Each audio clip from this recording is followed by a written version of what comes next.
Si Margo ay isang tipikal na punching bag ng unibersidad. Isang plus-size na dalagang ang tayong kasalanan ay ang magkaroon ng anyong hindi pasok sa mabanghusgang mata ng lipunan. Sa likod ng bawat pangungutya, tayong ang lihim na paghanga kay Lennox ang mailap at mayabang na campus heartthrob ang nagbibigay sa kanya ng kulay. Isang gabi na masquerade ball, isang misteryosong maskara, isang pagkakamali na hindi inaasahan ng dalawa. Sa dilim, ang timbang ni Margo ay naging simbolo ng init at ang pride ni Lennox ay nalunod sa sarap. Ngunit ang umaga ay naging malupit. Ang gabing para kay Margo ay alaala ng pag-ibig, para kay Lennox ay isang basurang pagkakamali na dapat ibaon sa limot. 6 na taon ang lumipas, ang tabatsoy na biktima ng bullying nagbabalik bilang isang makapangyarihang CEO. Dala ng isang matayog na pangalan at 5 munting henyo na may mukha ng lalaking tinalikuran siya. Sa muling pagtatagpo ng kanilang mga landas, sino ang unang luluhod? Kaya bang lunukin ng isang Valderrama ang kanyang pride kapag nalaman niyang ang babaeng binaliit niya noon ay ang tayong babaeng nagmamay-ari ng kanyang bukas? Sabi nila ang ganda ay nasusukat sa liit ng bewang at kinis ng mukha. Pero paano kung ang pinakamagandang kabanata ng buhay mo ay sinulat sa gitna ng mga kurba at pintas? Isang kwento to ng pagbangon mula sa pangungutya. Hindi lang to tungkol sa isang plus-size na babaeng umibig sa isang heartthrob. Ito'y kwento ng isang inang palaban na handang hamunin ng mundo para sa kanyang 5 anak. Handa ka na bang makilala si Margo? Sa mundong puno ng perfect standards, samahan niyo kaming patunayan na ang tunay na halaga ng tao wala sa timbang na nakikita sa timbangan, kundi sa bigat ng pagmamahal na kaya niyang panindigan. Simulan na natin ang laban. Ang bawat takbang ni Margo sa sementadong pasilyo ng St. Jude University ay tila may kasabay na mabigat na ritmo. Hindi dahil sa kanyang timbang, kung hindi, dahil sa bigat ng mga matang nakatingin sa kanya. Tabi, tabi! Padating na ang seismic wave? Malakas na hiyaw ni Chad, ang varsity player na walang ibang ginawa kundi pagtripan siya. Nagtawanan ng mga kasama nito, ang ilan naglabas pa ng cellphone para videohan ang paglalakad niya. Si Margo ay isang plus-size na dalaga. Sa mundong ang sukatan ng ganda ay extra small at flat tummy, siya ay tinuturing na extra, pero sa likod ng malulusog na pisngi at malalambot na kurbata ay may isang lihim na hindi alam ng lahat. Noong 10 taong gulang pa lamang si Margo, tinapalan siya ng iba't ibang gamot dahil sa isang malalang sakit sa baga na muntik nang kumuha sa kanyang buhay. Ang mga steroid na nagdigtas sa kanya ang siya ring nagpabago sa kanyang metabolismo. Idagdag pa ang pagkakaroon niya ng PCOS, isang kondisyon na ginagawang triple ang hirap ng pagbabawas ng timbang. Kahit pa halos wala na siyang kinakain. Hinga, Margo. 1 taon na lang, gagraduate ka na. Bulong niya sa sarili habang mahigpit na hawak ang strap ng kanyang bag. Sa gitna ng kumpol ng mga estudyante, nakita niya si Lennox. Si Lennox na may matang kasing talim ng agila, matangos na ilong at tindig na tila isang prinsipe. Siya ang sentro ng universo sa campus. Nagtagpo ang kanilang mga mata. Sandali lang, 1 segundo. Ngunit sa segundong yon walang nakitang paghanga si Margo sa mga mata ng binata. Ang nakita niya ay pandidiri. Nilagpasan siya ni Lennox na tila ba isa siyang hangin na hindi dapat langhapin. Ang pangit na nga, ang taba pa. Paano nakakapasok yan dito? Narinig niyang bulong ng babaeng nakasabit sa braso ni Lennox. Tumigal si Margo sa paglalakad. Hinarap niya ang grupo ni Chad at ang babaeng bumubulong. Hindi siya umiyak. Tuyot ang kanyang mga mata pero nag-aapoy ang kanyang loob. Ang taba? Pwede namang mabawasan ang exercise at diet. Pero ang pagiging makitid ng utak at masamang ugali, kahit gaano karami mang glutang inumin mo, mananatili kayong madumi sa paningin ko. Diretsong sabi ni Margo sa malinaw at matapang na boses. Natahimik ang hallway. Hindi nila inaasahan na ang punching bag ng campus ay marunong lumaban. Wow! May boses pala ang tangke. Pang-uyam pa rin ni Chad, pero kitang-kita ang pagkapahiya nito. Habang naglalakad papalayo, hindi naman alam ni Margo na lumingon si Lennox. May kung anong kislap sa mata ng binata, hindi pa rin ng pag-ibig, kundi ng pagtataka. Yon ang unang pagkakataon na may nangahas na sumagot sa cool kid ng university ng ganon kadiin. Hindi alam ng dalawa na sa loob ng ilang linggo, isang gabi ng kalasingan at natatagong emosyon na magbibigkas sa kanila. Isang gabing magbubungan ng 5 munding henyo na magpapabago sa tadhana ng isang mapagmataas na lalaki at isang babaeng hinubog ng pangungutya. Ang buong universidad abala para sa taunang Charity Masquerade Ball. Para sa marami pagkakataon to upang magdingning. Para kay Margo, isa lang tong gabing gusto niyang matapos agad pero pinilit siya ng kanyang sa isang kaibigan na si Ara. Margo, isuot mo to. Hindi to basta gown, ito ang iyong baluti. Mariing sabi ni Ara habang inilalabas sa isang midnight blue na ball gown. Ang disenyo nito ay empire cut na bumagay sa kanyang mga kurba at ang tela tila kumukutitap ng mga bituin sa langit. Katuwang ang isang eleganteng face mask na bumabalot sa kalahati ng kanyang mukha na bura ang pagkakakilanlan ni Margo bilang ang binubuli na mataba. Sa gabing yon, siya ay naging isang misteryosong reyna. Sa loob ng madilim na hall na tayong mga strobe lights at disco ball ang nagbibigay liwanag, di naging hadlang ang timbang ni Margo. Sa halip ang kanyang bango at ang paraan ng paggalaw niya na puno ng poise ay nakakuha sa atensyon ng marami. Sa kabilang dako, pagod na sa Lennox sa mga babaeng panayang dikit sa kanya dahil sa kanyang pangalan at yaman. Lasing na siya hindi sa alak, kundi sa pagkairita sa paligid. Nagtungo siya sa garden balcony para kumuha ng hangin. Doon nakita niya ang isang babaeng nakasandal sa rehas. Nakatanaw sa buwan. Masyadong maingay sa loob. Diba? Tanong ni Lennox habang papalapit. Lumingon si Margo. Huminto ang mundo niya. Si Lennox ang nasa harap niya. Ang lalaking pangarap niya pero alam niyang hinding-hindi siya mapapansin sa normal na araw. Pero ngayon dahil sa maskara at dilim, pantay silang dalawa. Masyadong mapagkunwari ang ingay sa loob, sagot ni Margo sa malalim at matalinong tono. Ang pag-uusap na nagsimula sa simpleng obserbasyon, nauwi sa malalim na diskurso tungkol sa buhay, pangarap at sakit. Namangha si Lennox, ngayon lang siya nakatagpo ng babaeng hindi siya pinupuri sa itsura kundi kinakausap ang kanyang kaluluwa. Dinala sila ng bugso ng damdamin sa isang tagong silid sa rest house malapit sa venue. Ang alak na nainom ni Lennox at ang matagal nang itinatagong paghanga ni Margo ay nagtagpo. Sa gabing yon, walang campus heartthrob at walang plus-size girl. Meron lamang 2 taong naghahanap ng init sa gitna ng malamig na mundo. Binigay ni Margo lahat ang kanyang puso, ang kanyang pagkababae at ang kanyang kaluluwa sa lalaking ni hindi alam ang kanyang tunay na pangalan. Madaling araw na magising si Margo. Tinignan niya ang natutulog na si Lennox. Alam niya, kapag sumikat ang araw, babalik ang lahat sa dati. Hindi siyang babaeng ipapakilala ni Lennox sa mundo. Dahan-dahan siyang tumayo, sinuot ang kanyang damit at iniwan ang kanyang lace mask sa tabi ng unan ni Lennox. Humalik siya sa noon nito, isang huling paalam bago ang muling pagharap sa realidad ng pangungutya. Hindi niya alam ang gabing yon ay nag-iwan ng binhi sa kanyang sinapupunan. Hindi lang isa kundi 5 munting buhay na magiging henyo sa hinaharap. Nagising si Lennox sa sinag ng araw na tumatama sa kanyang mukha. Masakit ang kanyang ulo dahil sa hangover, ngunit mas matindi ang pintig ng kanyang puso nang maalala ang pangyayari kagabi.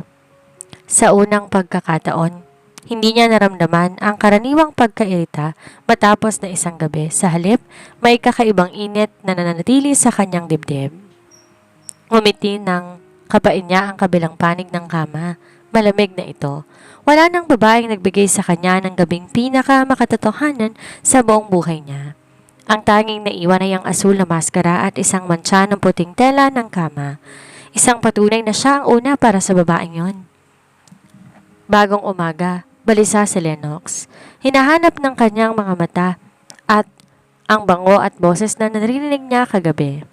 Hanggang sa makita niya si Margo sa tapat ng locker nito. Tulad ng dati, pinapaligiran to ng mga mapang-uyam na estudyante. Lennox, Brad, nandito ka na pala. Tawag ni Chad. Pinag-uusapan lang namin kung paano nakapasok ang higanteng blue marshmallow na ito sa ball kagabi. Sayang ang tera ng gown, di ba? Tumingin si Lennox kay Margo. Doon niya napansin ang suot na hikaw ng dalaga. Isang maliit na perlas na nakita rin niya sa misteryosong babae kagabi habang magkalapit ang kanilang mga mukha. Naniga si Lennox. Hindi maaari. Hindi ang babaeng ito. Ikaw, bulong ni Lennox habang papalapit kay Margo. Umaasa si Margo. Akala niya dahil sa lalim ng kanilang pinagsamahan kagabi, makikita ni Lennox ang tunay niyang pagkatao. Ngunit ang nakita niya sa mata ng binata ay galit at takot na malaman ang lahat ng isang Lennox pumatol sa isang tulad niya.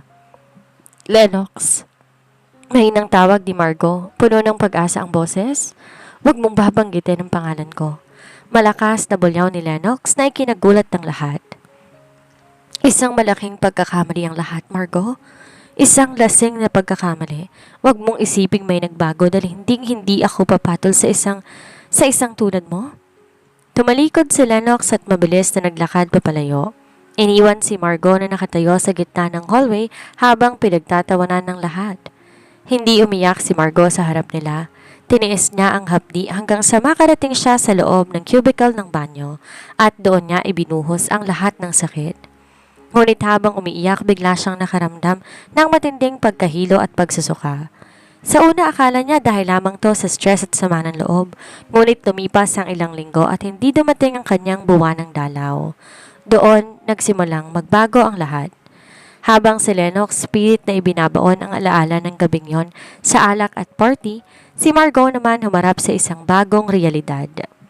Sa loob ng kanyang sinapupunan, hindi lang isa, kundi 5 maliliit na puso ang nagsisimulang tumibok. 5 munting henyo na magiging dahilan upang maging palaban ng isang babae na dati sanay maliitin.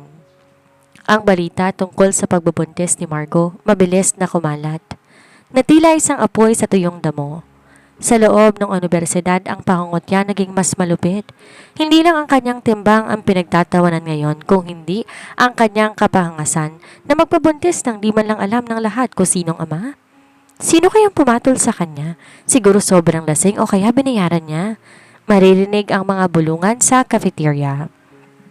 Si Lennox sa tuwing naririnig ang mga ito ay mas lalo pang nagpapakalunod sa trabaho, sa student council at sa kanyang mga bisyo. Natatakot siya, takot na aminin na siya ang ama. Ang kanyang pride ay mas matimbang pa kaysa sa konsensya niya. Isang gabi habang nakatingin si Margo sa kanyang refleksyon sa salamin, hinawakan niya ang kanyang tiyan. Hindi pa to gaanong malaki pero nararamdaman niya ang kakaibang enerhiya sa loob.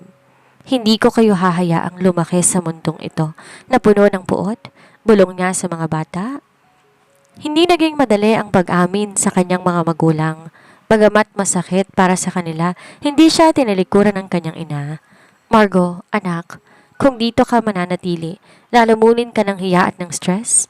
Hindi yan mabuti para sa mga bata, payo ng kanyang nanay. Doon nagpasya si Margo. Nag-drop out siya sa universidad ilang buwan bago ang graduation. Walang paalam, walang ingay. Isang gabi bitbit ang kanyang mga pangarap at ang 5 buhay sa kanyang sinapupunan. Sumakay siya ng bus patungo sa isang malayo at tahimik na probinsya sa dulo ng bansa. Kinabukasan pumasok si Lennox sa eskwelahan na may kakaibang bigat sa dibdib. Direksya siyang tumingin sa upuan ni Margo, ngunit bakante to. Lumipas ang 1 linggo, 1 buwan, hanggang sa nalamang tuluyan na itong umalis. Naglakas loob si Lennox na pumunta sa locker ni Margo. Doon nakita niya isang maliit na piraso ng papel na naiwan sa singit ng pinto. Hindi kailanman naging pagkakamali ang mahalin ng sarili ni Lennox. Salamat sa gabing yon dahil binigyan mo ko ng dahilan para lumaban, hindi para sa iyo, kundi para sa kanila. Nanginig ang mga kamay ni Lennox. Kanila? Anong ibig niyang sabihin? Tanong niya sa sarili. Ngunit huli na ang lahat. Wala nang babaeng binaliwala niya at kasama nito ang lihim na hindi pa niya handang harapin. Sa probinsya, nagsimula si Margo bilang isang online transcriber at manunulat. Mahirap, ang kanyang PCOS ay naging hamon sa kanyang pagbubuntis, ngunit ang kanyang determinasyon ay higit na matibay. Sa bawat check-up, laging nagugulat ang doktor. Mrs., sigurado ka ba? 5 sila at ang lalakas ang tibok ng puso para silang mga mandirigma sa loob. Saan ng doktor? Doon nagsimulang magbago ang aura ni Margo. Ang dating madaling sakta na dalaga unti-unti napalitan na isang palaban na ina. Hindi siya nahihiya sa kanyang katawan. Para sa kanya ang kanyang mga kurba ay nagsisilbing tahanan ng 5 bata. Ng 5 himala. 6 na taon nga ang mabilis na lumipas. Sa isang malawak at modernong rest house sa tuktok ng Burol sa probinsya, hindi na luma at isirang dyaryo ang naririnig kung hindi ang mabilis na pagtipa ng mga daliri niya sa keyboard at mahihinang pagtatalo ng 5 boses na tila ba mas matanda sa kanyang aktwal na edad. Si Margo, hindi na ang dalagang nakayoko kung maglakad. Ngayon, siya na si Madam M, ang founder ng isang matagumpay na digital marketing agency at isang kilalang ghostwriter ng mga best-selling novels. Ang kanyang timbang, naroon pa rin ang kanyang mga kurba, ngunit dala niya ito ng may dangal at otoridad. Ang kanyang balat ay nagniningning at ang kanyang boses puno ng kumpiyansa. Sa loob ng silid-aklatan ang 5 bata na kamukhang kamukha ni Lennox, ngunit taglay ang matatalas na isipan ni Margo ay abala. 1. Lester, ang strategist. Sa edad na 5, siya ang nag-aayos ng schedule at finances ng kanilang maliit na household. 2. Liam, ang techie. Kayang mag-reprogram ng computer at gumagawa ng mga codes nila na tila laro lang para sa kanya. 3. Lucas, ang artist. Isang batang henyo sa pagpipinta. Ang kanyang mga gawa ay naibibenta na sa mga online galleries nang hindi alam ng mga buyers na bata ang may akda. 4. Leon, ang scientist. Mahilig sa mga eksperimento. Madalas siyang makitang nagbabasa ng mga medical journals tungkol sa PCOS at hormonal health dahil gusto niya ng pagalingin ng kanyang ina. Liana, ang diplomat. Ang tanging babae at ang pinakamatalas ang dila. Siya ang tagapagtanggol ng kanyang mga kuya at mini version na kayang palabang ina. Mama, tawag ni Leon habang tinitingnan ang isang digital chart. Ayon sa aking calculation, ang iyong cortisol levels ay mataas na naman. Kailangan mo ng 15 minutes na meditation at isang tasa ng green tea? Napangiti si Margo. Salamat, Leon, pero kailangan na matapos ni Mama ang contract para sa merger sa Manila. Napatigil lahat ng bata. Ang salitang Manila ay tila ba isang bawal na salita sa kanilang tahanan. Manila? Ang lugar kung saan ka sinaktan ng mga primitive-minded people na sinasabi mo sa iyong mga kwento? Tanong ni Lina habang nakataas ang isang kilay. Huminga ng malalim si Margo. Kailangan natin bumalik, hindi para magiganti, kundi para kunin ang pwestong nararapat para sa inyo at para ipakita sa kanila na ang pagkakamaling sinasabi nila ay ang pinakamatalinong bagay na nangyari sa buhay ko. Ang paghanda. Hindi alam ni Margo na sa Maynila ay ang pangalang Lennox ay naging mas makapangyarihan. Siya na ang CEO ng kanilang family empire, ngunit sa likod ng yaman at ng tagumpay, nanatili siyang malamig at walang asawa. Maraming babaeng nagtatangka na pumalit sa pwesto sa kanyang tabi, ngunit wala sa kanila ang may boses at kaluluwa na tulad ng babaeng misteryosong nawala 6 na taon na ang nakakaraan. Isa namang malaking business gala ang nakatakdang ganapin sa susunod na buwan. Isang merger ang kailangan pirmahan sa pagitan ng kumpanya ni Lennox at ng misteryosong M Group mula sa Timog. Handa na si Margo. Hawak ang kamay ng kanyang 5 maliliit na henyo, handa niya nang harapin ang makakating bunganga at ang lalaking binaliwala siya noon. Ang ballroom ng Grand Imperial Hotel ay puno ng kinang at mahalagang tao sa mundo ng negosyo. Itong gabing pinakihintay ng lahat ang pagpapakilala sa CEO ng M Group. Ang kumpanyang mabilis na lumamon sa merkado ng digital marketing at e-commerce sa loob lamang ng 5 taon. Si Lennox na ngayon mas seryoso at mas matipuno ay nakatayo na sa VIP area. Hawak niya isang baso ng whiskey habang walang ganang nakikinig sa mga kasosyong panay ang papuri sa kanya. Sa kabila ng kanilang tagumpay, may bakante pa rin sa kanyang pagkatao na hindi napupunan ng kahit anong yaman. Narinig ko, mailap daw ang CEO ng M Group, bulong ni Chad, na ngayon ay isa na rin junior executive sa kumpanya ni Lennox. Sana magandang dilag ito, pero para naman ganahan tayong makipag-merger. Hindi sumagot si Lennox, nanatili ang kanyang tingin sa malaking pinto ng ballroom. Biglang tumahimik ang paligid.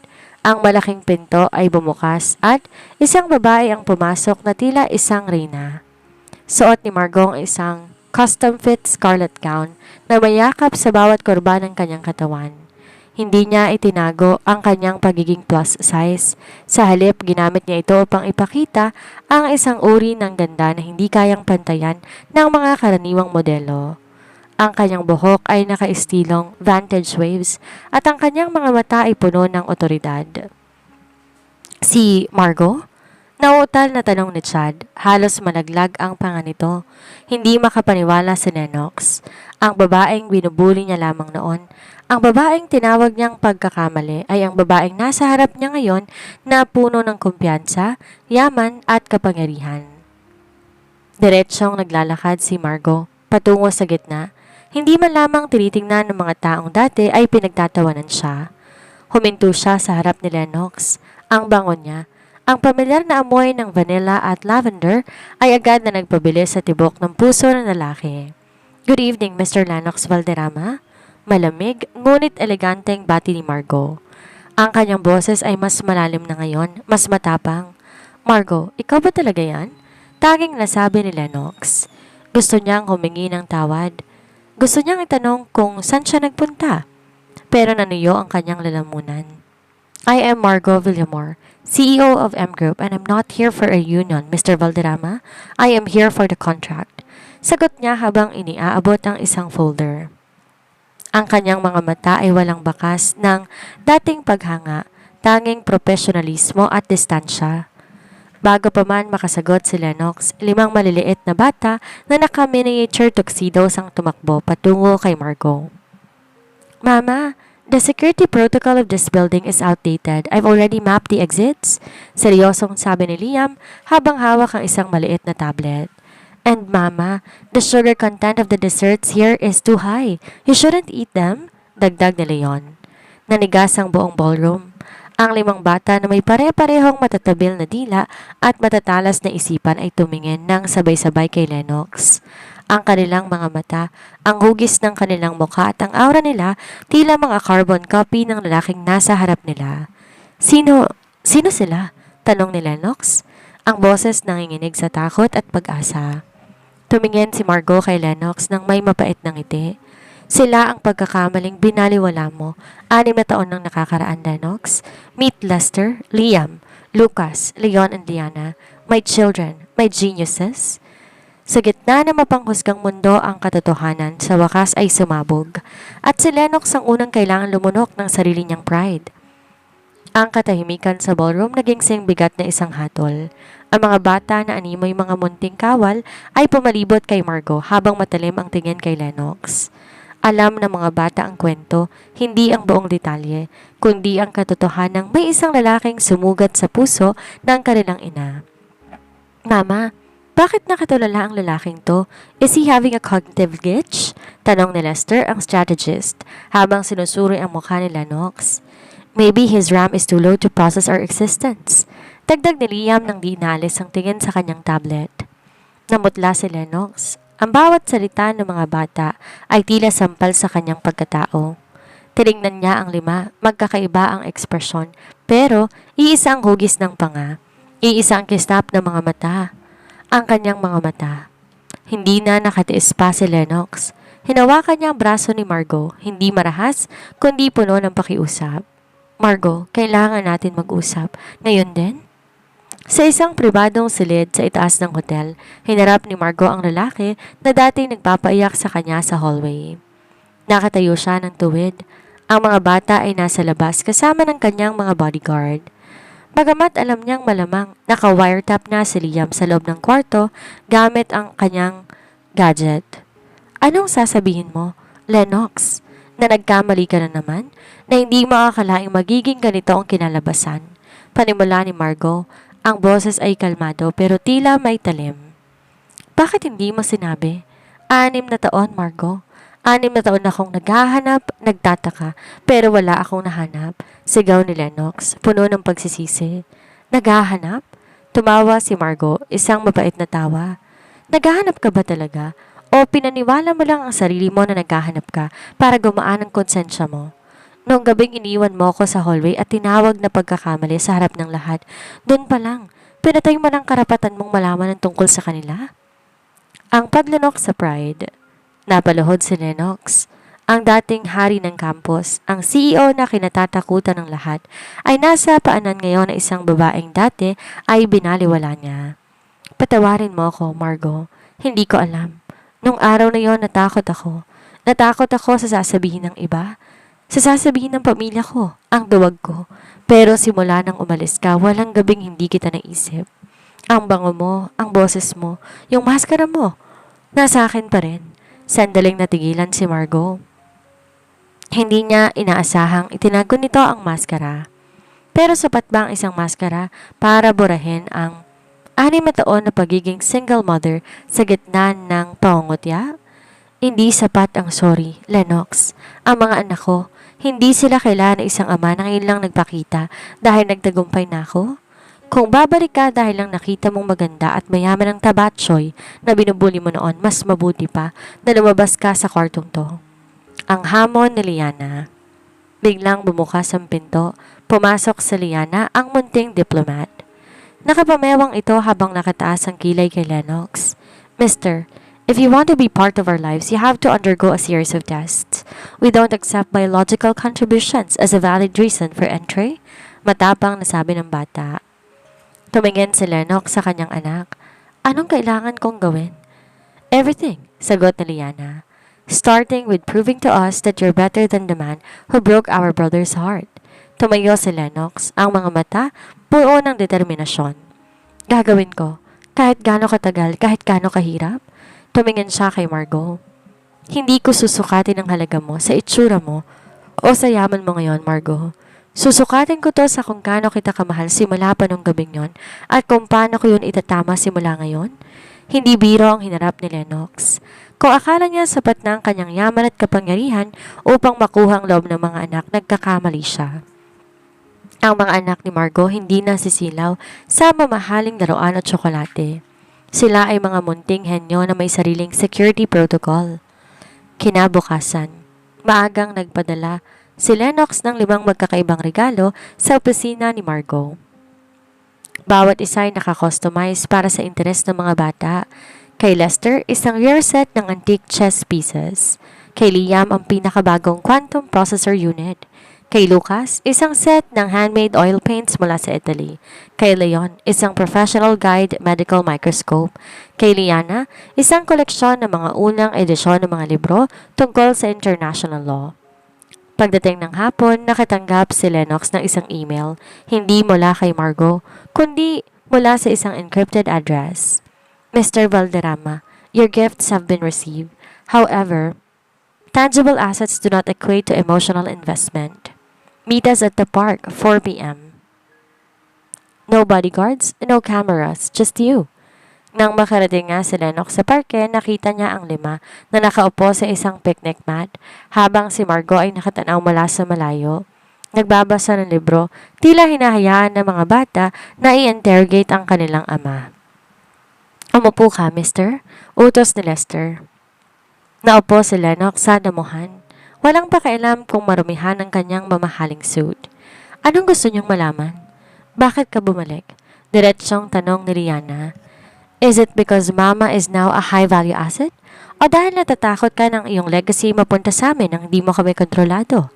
Huminga ng malalim si Lennox. Tiningnan niya ang bawat isa sa kanila.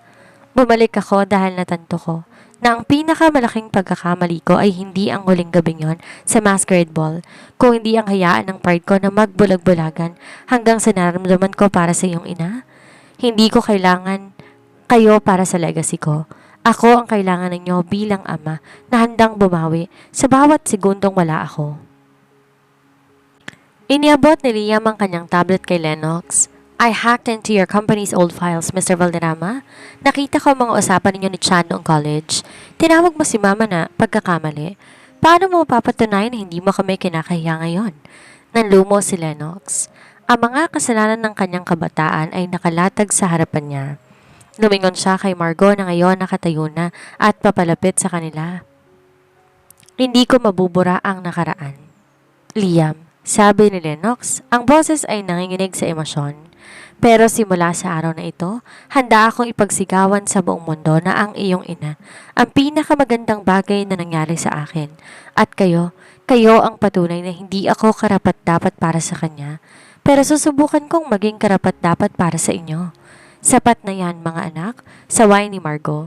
Bagamat may bahid ng paghanga sa kanyang mga mata dahil sa pagiging tapat ni Lennox.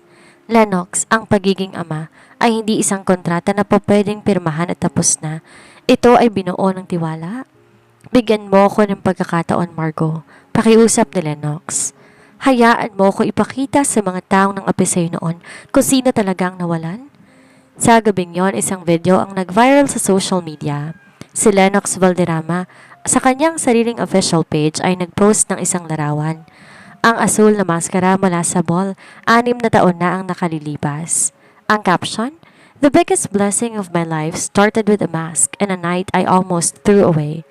To the woman who owns this, I'm coming home to you and our 5 miracles. No more secrets, no more pride." Nagkagulo ang buong bansa. Ang dating campus heartthrob ay umamin na sa kanyang mga pagkukulang. Pero para kay Margot ang laban ay hindi pa tapos. Dahil ang susunod na haharapin nila ay ang pamilya ni Lennox. Ang mga taong naging dahilan kung bakit ito naging mapagmataas noon. Ang mansyon ng mga Valderrama ay tila isang museo sa karangyaan. Malamig, formal at puno ng pinakamalaking pagsubok na mga matang mapanuri. Ito ang gabing tinakda ni Lennox upang formal ay pakilala ang kanyang pamilya kay Margot at sa 5 bata. Si Doña Aurora, ang reyna ng perpeksyon at ang taong pinagmula ng kanyang dating pride, ang kanyang ina. "Sigurado ka ba rito, Mama?" tanong ni Lucas, ang artist, habang inaayos ang kanyang bowtie. "Ang feng shui sa bahay na ito masyadong hostil." "Don't worry, Lucas," sagot ni Margot, habang tinitingnan ang sarili sa salamin. Suot niya ang isang emerald green na gown na lalong nagpatingkad sa kanyang kutis.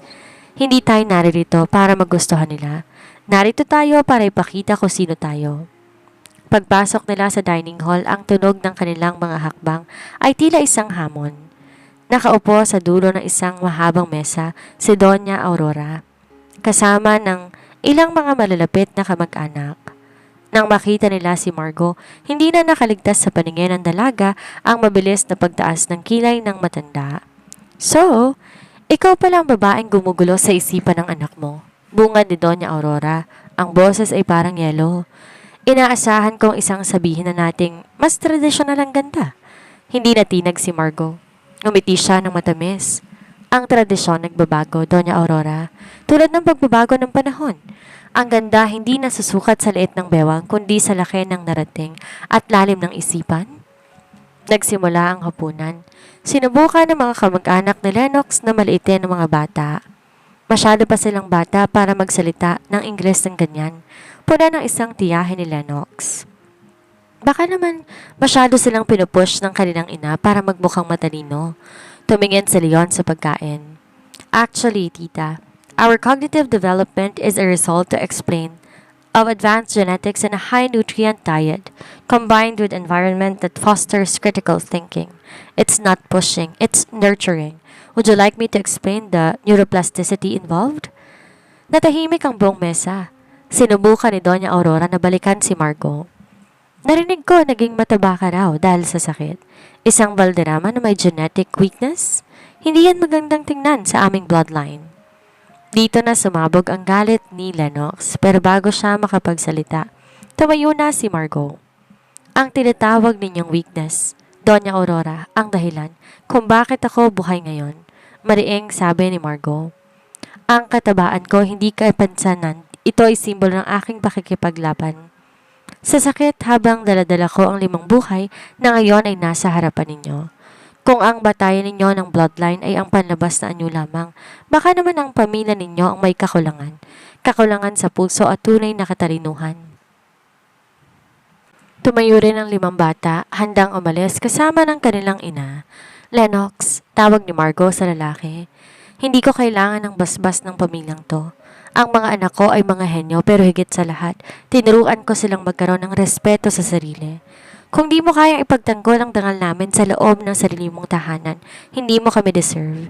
Tumingin si Lennox sa kanyang ina, pagkatapos ay sa 5 bata at ang huli ay kay Margot. Ang pride na dati bumubulag sa kanya tuluyan ang naglaho. Mama, sabi ni Lennox kay Doña Aurora, mali ka.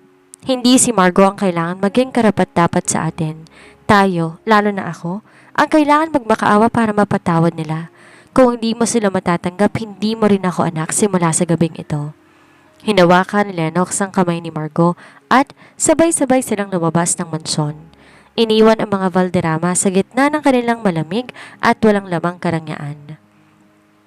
Ang pagtalikod ni Lennox sa kanyang pamilya, naging mitsa na isang digmaang hindi inaasahan ni Margot. Hindi matanggap ni Doña Aurora na isang hamak na babaeng mataba ang naging dahilan ng pagre-rebelde ng kanyang kaisa-isang tagapagmana. Isang umaga nagising ang buong bansa sa isang malaking iskandalo. Ang mga social media sites na puno ng mga lumang litrato at video ni Margot noong panahon ng kanyang kolehiyo. Mga video kung saan siya'y pinagtatawanan habang nadarapa. Mga litratong kuha sa palihim habang kumakain siya sa kantin at ang pinakamasakit, isang recording ni Lennox, 6 na taon nang nakalilipas. Kung saan sinabi nitong hindi ko seseryosohin na isang tulad niya. Isa lang siyang pagkakamali. Ang hashtag na #TheGreedyQueen at #FakeGeniusMother ay naging trending. Pinapalabas ng mga bayarang trolls na ginamit lamang ni Margot ang mga bata para mabully si Lennox sa pagbibigay ng yaman. Nanginginig ang mga kamay ni Margot habang tinitingnan ang mga komento. Kaya naman pala naging CEO, ginamit ng mga bata para magkapera, sabi na isang netizen. Tingnan niyong itsura niya noon, parang baboy na nagpupumilit maging tao. Bumalik lahat ng sakit.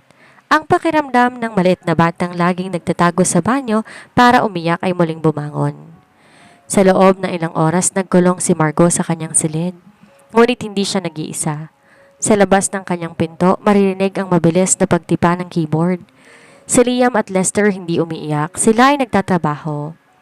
Mama, do not cry. Boses ni Liana mula sa labas. In logic and hominin attacks are the last resort of the defeated. They are attacking your past because they are terrified of your future. Binuksan ni Margot ang pinto. Nakita ang kanyang 5 anak na nakaupo sa sahig. Palibot sa kanilang laptops. Mama, I've traced the IP address of the trolls. Sabi ni Liam nang may malamig ng ngiti. 70% of the traffic is coming from a server owned by a subsidiary in the Valderrama Group. I also found the original unedited version of the videos. They were manipulated to make you look pathetic. And I, dagdag ni Lucas, already created a series of digital art entitled The Weight of Survival. I used your old photos to show that every pound was a badge of honor for surviving a terminal illness. It's already viral in the art community. Sa halip na magtago, nagpatawag si Margot ng isang live press conference. Sa tabi niya nakaupo si Lennox na mas lalo naging matatag ang paninindigan. Humarap si Margot sa mga kamera, walang concealer na makapal, suot ang isang damit na nagpapakita ng kanyang tunay na anyo. Sa lahat ng naglabas ng mga litratong ito, salamat, panimula ni Margot. Salamat dahil ipinaalala ninyo sa mundo kung gaano ako kalakas. Ang babaeng nakita ninyo sa lumang video na iyon ay isang survivor. Siya ang babaeng hindi sumuko kahit tinatawanan ninyo. Ang timbang ko noon dala ng gamot na nagligtas sa buhay ko para mailabas ko. Ang 5 henyong ito, tumingin siya ng diretso sa lens, tila tinititigan si Doña Aurora. Kung ang tingin ninyo ay masisira ninyo ako sa pagpapakita ng aking kapangitan noon, nagkakamali kayo. Dahil ang tunay na kapangitan ay nasa mga taong gumagamit ng yaman para manira ng dangal ng isang ina. Biglang lumapit si Lennox sa mic at para sa recording ko saan tinawag ko siyang pagkakamali. Totoo yun. Sinabi ko yon dahil ako ang pinakamalaking tanga sa mundo noon. Pero ang pagkakamaling yon ang naging tanging tamang bagay sa buhay ko ngayon. I am not standing here as a Valderrama CEO, but as a man who is proud to be loved by this woman. Dahil sa taas ng isipan ng mga bata at sa katapangan ni Margot, ang balita ay bumaligtad. Ang publiko ay humanga sa kanyang resilience. Ang stocks ng Valderrama Group na hawak ni Doña Aurora ay bumagsak dahil sa unethical na pag-atake, habang ang M-Group ni Margot ay lalong tumaas ang respeto sa merkado. Ngunit sa gitna ng selebrasyon, isang tawag ang natanggap ni Leon. Ang kanyang medical sensors na palihim niyang inilagay sa relo ni Margot ay nag-red alert. Mama, sabi ni Leon nang may pag-aalala. Your hormonal levels are crashing. We need to go to the hospital now. Sa loob ng puting silid ng ospital, tanging tunog ng heart monitor ang naririnig. Si Margo ang reynang palaging matatag at mukhang napakaputla at marupok sa gitna ng mga aparato.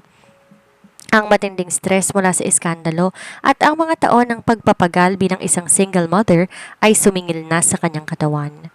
Si Leon, ang munting scientist, ay hindi umaalis sa tabi ng doktor habang sinusuri ang mga resulta. Ang kanyang maliliit na kamay ay mahigpit na nakahawak sa kanyang stethoscope. Doc, it's a severe hormonal crash triggered by chronic cortisol elevation, isn't it? Tanong na Leon sa doktor. Tumango ang doktor, mangha sa talino ng bata bago bumaling kay Lennox. Mr. Valderrama, ang kondisyon ni Margo ay hindi biro, panimula ng doktor. Ang pikos niya ay lumaladal sa matinding pagod. Nung ipinapanganak niya ang 5 bata, muntik na siyang mawala.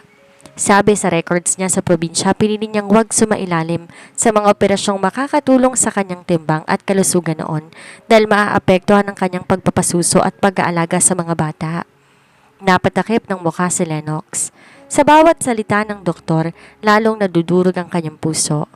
Habang siya ay namumuhay sa luksuryang walang inaalala, si Margo ay nakikipaglaban sa kamatayan para lang masiguradong ang kanilang mga anak ay magiging malusog at patalino. Isinakripisyo niya ang kanyang kalusugan para sa kanila, bulong ni Lennox. Para sa amin, Papa, pagtatama ni Liam na ngayon, seryosong nakatingin sa kanyang ina. Mama always told us that their weight was the fortress that kept us safe. Sabi niya, mas gusto niya na maging mataba at buhay kami kaysa maging perfect sa mata ng iba. Pero mahina ang aming paglaki. Sa gitna ng tensyon, dumating si Doña Aurora pero wala nang kanyang mapagmataas na aura. Nakita niya ang kanyang 5 apo na magkakahawa kamay sa labas ng ICU at ang kanyang anak na tila pasa ng daigdig. Lennox, tawag ng matanda. Umalis ka na, ma. Malamig na sabi ni Lennox. Nakuha mo ng gusto mo, nagawa mo na siyang saktan. Pero tingnan mo sila, ang mga apo mo na tinatawag mong weakness. Sila ang nag-iisang dahilan kung bakit hindi pa gumuho ang kumpanyang sinira mong reputasyon. Sa unang pagkakataon, nakita ni Doña Aurora ang bunga ng kanyang puot. Nakita niya ang 5 batang gantong isipan, ngunit may malalim na sugat sa kanilang mga mata. Doon lamang siya natauhan. Ang babaeng minaliit niya ay ang babae na nagdugtong sa kanilang lahi ng higit pa sa inaasahan. Madaling araw ng dahan-dahan, imulat ni Margo ang kanyang mga mata. Ang una niyang nakita ay si Lennox na nakasubsob sa gilid ng kanyang kama na mahigpit na hawak ang kanyang kamay. Lennox, mahinang tawag niya. Agad na nagising ang binata. Margo, salamat sa Diyos. Huwag kang gagalaw. Kailangan mong magpahinga. Ang mga bata. Nandito kami, Mama. Sabay-sabay na pumasok ang 5. Si Liana ay mabilis na yumakap sa braso ng ina. Mama, we have a plan. Sabi ni Liana. Lester managed the agency while you were asleep. Liam secured the servers. Lucas sold the painting for your medical bills. Not that we need it, but he wanted to. Leon monitored your vitals and I prepared the legal papers to make sure no one ever can touch us again. Napangiti si Margo sa gitna ng kanyang panghihina. My geniuses. Margo, seryosong sabi ni Lennox habang lumuluha. Hinding-hindi ko nahahayaang ikaw ang lumaban. I don't care about the Valderrama name. I only care about the Villamor family, ang pamilyang binuo mo ng mag-isa. Patawarin mo ako kung huli na pero simula ngayon ang buhay ko ay para sa inyo. 1 taon ang mabilis na lumipas matapos ang gabing muntik ng sumuko ang katawan ni Margo. Ngunit sa halip na maging katapusan, iyon ang naging simula ng isang bagong kabanata na mas maliwanag pa sa sikat ng araw sa Batangas. Sa parehong garden balcony, kung saan sila nag-uusap bilang mga estranghero, may maskara. Nakatayo ngayon si Lennox. Pero wala na ang pride sa kanyang mga mata. Kung hindi, purong paghanga habang tinitingnan ang babaeng naglalakad patungo sa kanya. Hindi ito ang tipikal na kasalan na puno ng mga business partners at plastic ng ngiti. Ang mga bisita ay ang mga taong tunay na nagmamahal kay Margo, ang kanyang pamilya mula sa probinsya. Si Ara at maging si Doña Aurora na ngayon tahimik na nakaupo. bakas ang pagsisisi at pagtatangkang bumawi sa kanyang mga apo.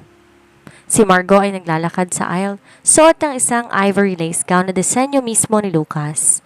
Hindi siya nagpapayat para sa araw na ito. Ang kanyang mga kurba ay buong pagmamalaki niyang dinala. Suot ang korona na isang babaeng nagtagumpay sa lahat ng pangungutya. Sa kanyang unahan ay ang 5 genius na mga anak. Si Lester ang may hawak ng mga singsing. Si Liam ang nag-aayos ng audiovisual presentation ng kanilang family history. Si Lucas ang nagdisenyo ng buong venue. Si Leon na may dalang maliit na kid dahil hanggang ngayon binabantayan pa rin niya ang health ng kanyang ina. At si Liana, ang munting flower girl na may bitbit na karatula. Finally, Papa got the genius approval, ang panata ni Lennox. Nang magkaharap na sila sa altar, hinawakan ni Lennox ang mga kamay ni Margot. Ang kanyang boses ay bahagya namang nanginig sa emosyon. Margot, 6 na taon ako na naging bulag kung anong dinidikta ng mundo. Akala ko ang ganda ay nakikita sa perpektong hubog ng katawan. Akala ko ang tagumpay ay nasa pangalan, ngunit tinuruan mo ko kasama ng ating 5 munting henyo na ang tunay na halaga ng tao hindi nasusukat sa timbang, kundi sa bigat ng pagmamahal na kaya niyang ibigay. Hinalikan niya ang kamay ni Margot. Salamat dahil hindi ka sumuko sa akin. Salamat dahil naging palaban ka para sa ating mga anak. I promise to spend the rest of my life making sure you never have to fight alone again. Ngumiti si Margot, ang mga mata ay nagniningning. Lennox, ang gabing yon sa masquerade ball ay isang pagkakamali na hindi ko pagsisisihan. Dahil sa pagkakamaling yon, napatunayan ko sa sarili kong mas matibay ako kaysa anumang panlalait. Ngayon, hindi na akong babaeng nagtatago sa dilim. Ako ay si Margot Villamor Valderrama, isang ina, isang asawa, at isang babaeng sapat at higit pa. Matapos ang seremonya, imbes na isang marangyang honeymoon sa ibang bansa, pinili ng pamilyang bumalik sa kanilang rest house sa probinsya. Doon, sa ilalim ng mga bituin, nagtatakbuhan ng 5 bata habang nagtatalo tungkol sa physics ng paglilipad ng kanilang saranggola. Nakasandal si Margot sa balikat ni Lennox habang pinapanood ang kanilang mga anak. Ang mundo na dati puno ng panghuhusga, naging isang mundong puno ng pangunawa. Napatunayan ni Margot na sa bawat makakating bunganga at mapanglait na mata, ang tanging kailangan ng isang pusong palaban at isang isipan na hindi kayang ikulong ng anumang sukatan. Ang pag-ibig tulad ng kanyang mga kurba ay hindi kailangan maging perpekto, kailangan lang nitong maging totoo. 10 taon ang lumipas mula nang maganap ang kasalan na naging usap-usapan sa buong bansa. Ang ingay ng mga mapanghusgang bibig ay tuluyan ng napalitan ng paghanga at respeto. Hindi lang dahil sa yaman ng pamilya, kundi dahil sa pambihirang kontribusyon ng 5 genius Valderrama sa lipunan. Sa gitna ng isang malawak na hardin sa kanilang mansyon sa Batangas, isang malaking pagdiriwang ang nagaganap sa 16 na kaarawan ng mga quintuplets. Ang 5 haligi. Hindi na munting bata ang 5, sila ay mga binata at dalaga na may kani-kaniyang landas. Lester, ang bunso sa puso pero pinuno sa isip, isa ng tinitingnan ng Global Economic Advisor. Liam, na may hawak pa rin ang kanyang tablet, ay ang founder ng pinakamalaking cybersecurity firm sa Asia. Lucas, na ang mga painting ay nakasabit na sa Louvre, ay kinilala bilang boses ng modern renaissance. Leon, sa kanyang puting coat at isang ganap na medical scientist na nakatuklas ng mabilis na lunas para sa mga hormonal imbalance, ang kanyang alay para sa kanyang ina. Liana, ang nag-iisang rosa sa isang matapang na human rights lawyer na nagtatanggol sa mga kababaihang biktima ng body shaming at diskriminasyon. Habang pinapanood ni Margot at Lennox ang kanilang mga anak na nagbibigay ng speech, nagkatinginan ang dalawa. Si Margot ay nananatiling elegante. Ang kanyang edad lalong nagbigay ng ningning sa kanyang aura. Ang kanyang timbang hindi na naging issue. Ito ay naging simbolo na lamang ng isang buhay na busog sa pagmamahal at karanasan. Look at them, Margot, bulong ni Lennox habang hawak ang kamay ng asawa. Silang patunay na ang pinakamagandang desisyon na ginawa ko ay ang panindigan kayo. At ang pinakamagandang desisyon na ginawa ko, sagot ni Margot, ay ang hindi maniwala sa mga taong nagsabing hindi ako sapat. Biglang tumayo si Liana sa entablado. Bago matapos ang gabing to, meron kaming gustong ipakita. Itago natin tong the 10 million peso legacy. Hindi dahil sa pera, kundi dahil sa halaga ng bawat sakripisyo ni Mama. Isang video ang lumabas sa malaking screen. Hindi ito tungkol sa kanilang yaman. Pinakita rito na ang mga lumang clip ni Margo habang nagpupuyat sa pag-aaral, habang karga-karga ang 5 sa probinsya, at ang mga video ni Lennox na lihim na nag-aaral magluto para lang may maihanda sa pamilya. Sa huling bahagi ng video, lumabas ang isang quote na isinulat ni Margo sa kanyang unang best-selling novel. Ang ganda ay hindi nakikita sa kung gaano kaliit o kalaki sa paningin ng mundo. Ang tunay na ganda ay ang lakas na bumangon muli matapos ng katapakan ng iba. Ang halaga ng tao hindi nasusukat sa timbang, kung hindi sa ilalim ng kanyang baka sa puso ng mga taong nagmamahal sa kanya. Sa pagkatapos ng gabing ito, nagtipon ang pamilya para sa isang litrato. Wala nang maskara, wala nang tago na lihim. Tanging isang pamilya na binuo na isang gabi ng pagkakamali, ngunit pinagtibay ng habang buhay na paninindigan. Habang nagkiklik ang camera, ang 5 henyo sabay-sabay na humalik sa pisngi ni Margo. Si Lennox naman ay nakatingin sa kanyang asawa ng may purong pag-ibig. Ang pag-ibig na walang sukatan, walang limitasyon, at higit sa lahat, walang katapusan. Dito nagtatapos ang kwento ni Margo at Lennox. Ngunit dito rin nagsisimula ang paalala para sa ating lahat. Ang iyong halaga hindi kailanman nakadepende sa husga ng ibang tao. Sa mundong pilit tayong kinakahon sa perpektong anyo, huwag nating kalilimutan na ang tunay na kagandahan ay matatagpuan sa ating katapangan, sa ating talino, at sa bawat sakripisyong ginagawa natin para sa mga taong mahal natin. Sana ay nagustuhan ninyo ang paglalakbay ng ating plus-size queen at ng kanyang 5 munting henyo. Isang paalala bago tayo maghiwalay. Huwag mong hayaang limitahan ng iyong timbang ang timbang ng iyong pangarap. Maraming salamat sa inyong pananatili at pakikinig. Hanggang sa muli nating pagkakwentuhan. Ako ang inyong storyteller, laging nagpapaalala na sa bawat pagkakamali, laging may pagkakataon para sa isang bagong simula. Paalam at hanggang sa muli.